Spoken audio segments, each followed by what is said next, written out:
Hello guys. Guys, Ito nga pala ang nabili kong 45 days na manok.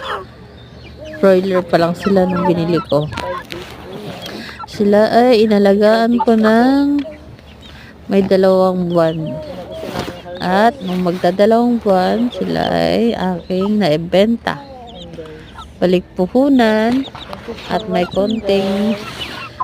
konti tayong naipon dahil sa ating maliit na rocket sideline ang pagmamanukan.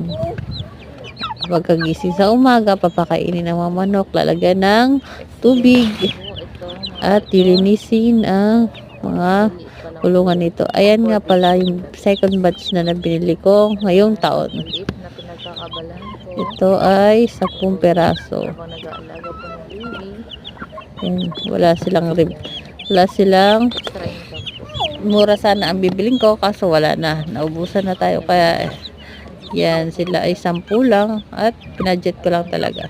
Ito naman 3 na lang sila at nabenta na ang iba. Salamat.